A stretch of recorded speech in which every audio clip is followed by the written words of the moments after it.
Grégory Volokin, on vous retrouve sur place, le président de Mescart Financial Services. Bonjour Grégory. Bonjour. Retour d'un long week-end pour les investisseurs américains puisque c'était jour off vendredi dernier. Juste un mot de la Grèce et on passe rapidement à l'actualité qui vous concerne. Mais la seule question vraiment importante pour les investisseurs aux États-Unis, c'est de savoir si le dossier grec, le Grexit, va jouer dans la décision de politique monétaire de la Réserve fédérale américaine qui est celle d'une hausse des taux au moins attendue cette année. Oui, ça c'est vraiment la question qu'on se pose. Si vous regardez le marché des futurs actuellement, aujourd'hui, au moment où je vous parle, les futurs parient qu'il n'y aura pas de hausse des taux de la Fed cette année, que ça sera pour l'année prochaine. Mais ça, c'est peut-être un peu l'effet d'annonce du non grec au référendum.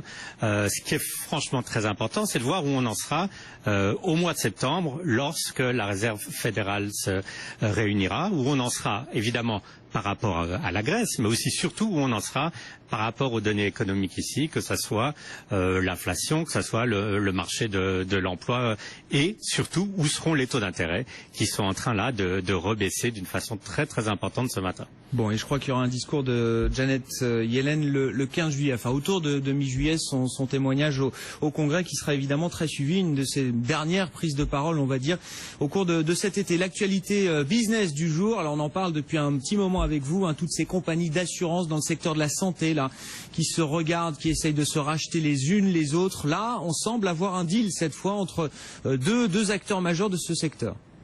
Oui, c'est Aetna qui rachèterait Humana. Alors, en deux mots, pourquoi? Mais vous vous souvenez qu'il y a cette nouvelle loi depuis maintenant assez longtemps qui s'appelle Obamacare. Obamacare force les Américains qui n'ont pas d'assurance à s'assurer. Donc ils prennent des assurances publiques ou ils vont auprès de Medicare. Medicare, c'est le secteur public de l'assurance qui a la plus forte croissance, 26% de croissance annuelle des revenus. Et Humana est le leader dans ce secteur d'assurance Medicare. Donc en fait, si on voit des compagnies d'assurance acheter d'autres compagnies d'assurance, elles essayent d'acheter le secteur de l'assurance santé où il y a de la croissance. Et ce secteur, c'est l'assurance subventionnée par Obamacare. Bon, et puis des entreprises qui continuent à lever de l'argent auprès des investisseurs. Là, il y a une des filiales d'Alibaba qui lève en un tour de table 50 milliards de dollars, Grégory. Oui, c'est absolument énorme. Le nom, c'est Ant. Alors, je ne sais pas si ça veut dire quelque chose en chinois. Ant, ça veut dire la fourmi en anglais. Évidemment, c'est pas une fourmi avec cette valorisation de 50 milliards de dollars. C'est le système de paiement de Alibaba. Et ça sera une action qui sera introduite, non pas aux États-Unis comme Alibaba, mais sera introduite tôt ou tard à Hong Kong. Bon, et puis Sergio Marchionne, le patron de Fiat, lui estime que Ferrari, ça vaudra 11 milliards le jour où ce sera mis en bourse. Et je pense qu'on sera très près de ce chiffre et peut-être même un chiffre un peu supérieur. Vous savez, des introductions en bourse d'objets de luxe tels que Ferrari ou de marques de luxe, il y a très très longtemps qu'il n'y a pas eu. Donc ça sera non seulement évidemment Ferrari qu'on achètera, mais aussi le symbole de cette compagnie unique qui va créer sûrement pas mal de valeur pour les investisseurs. Mais ce sera vraiment associé au secteur du luxe. Enfin, ce sera le comparable, ce sera le secteur du luxe et pas le secteur automobile, j'imagine, Grégory.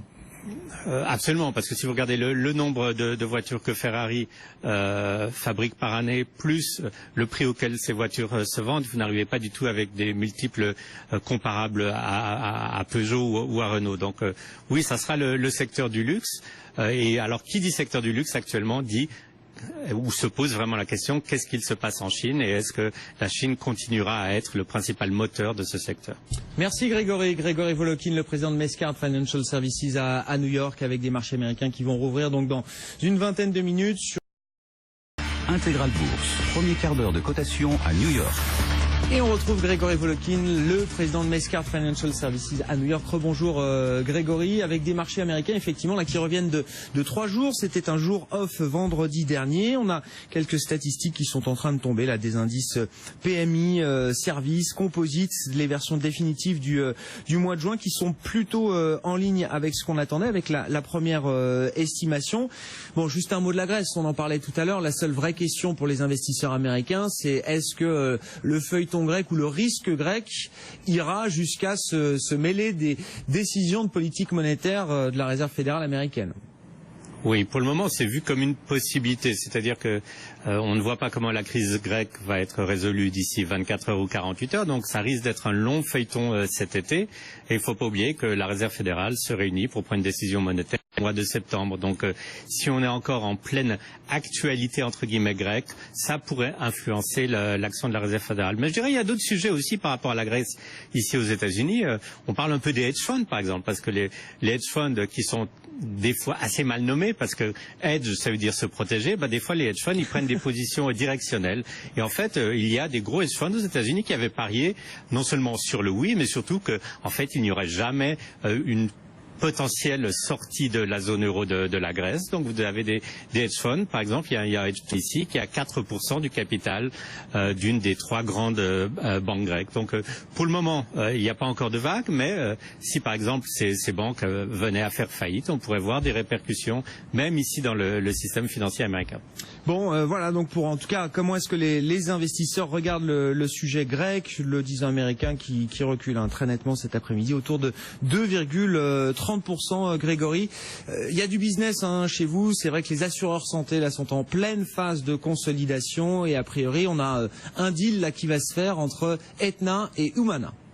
Oui, ce deal, il a été accepté par les 2 compagnies. Donc, Aetna rachète Humana. Pourquoi? C'est parce que Humana, c'est la compagnie qui a le plus fort taux de croissance de sa clientèle Medicare. La clientèle Medicare, c'est les gens qui sont assurés à cause ou grâce à Obamacare. Vous avez une croissance là des revenus de 26% annuels, c'est un énorme chiffre.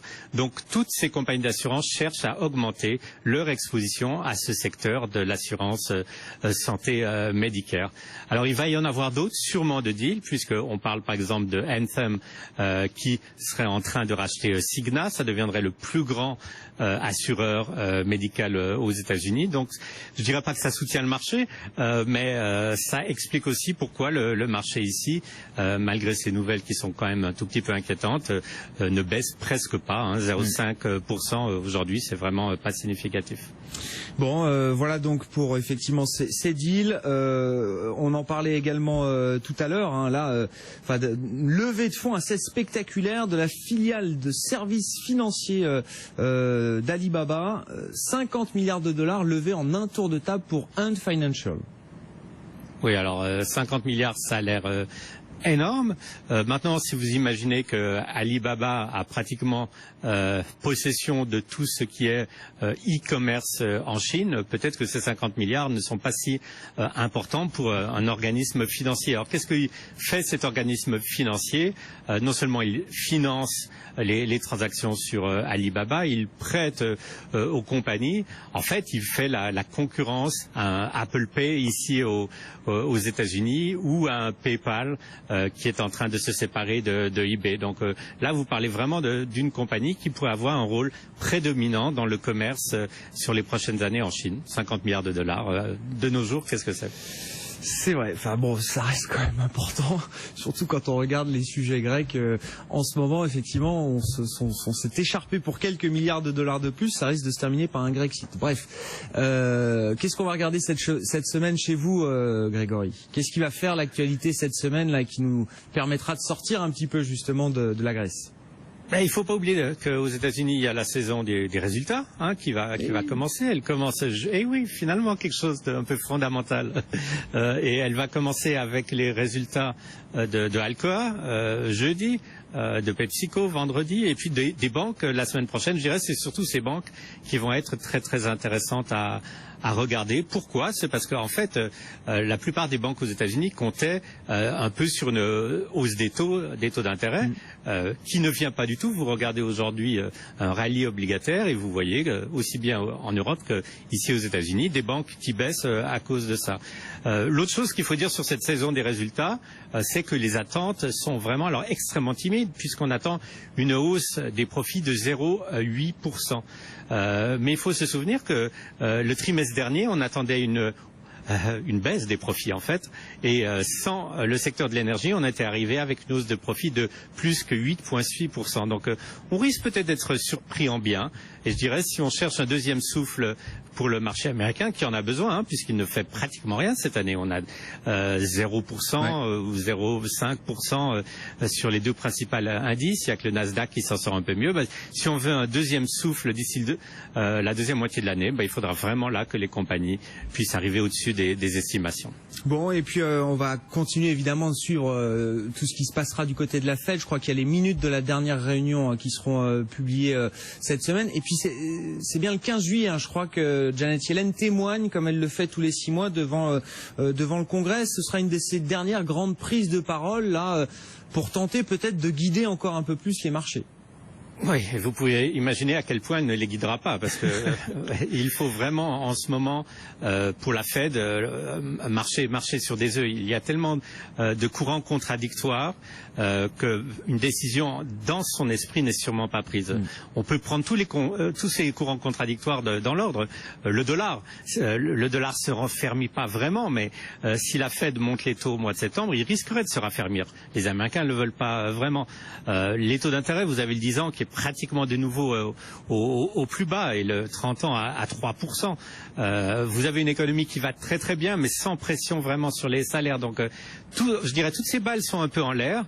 Et c'est vraiment trop tôt que ça soit le 15 juillet et peut-être même au mois de septembre pour se dire qu'on a besoin d'un resserrement monétaire, si ce n'est que il faudra bien le faire une fois et que comme on dit, le window of opportunity, le moment où on peut encore le faire parce que l'économie est assez solide pour le permettre, pourrait se fermer tôt ou tard.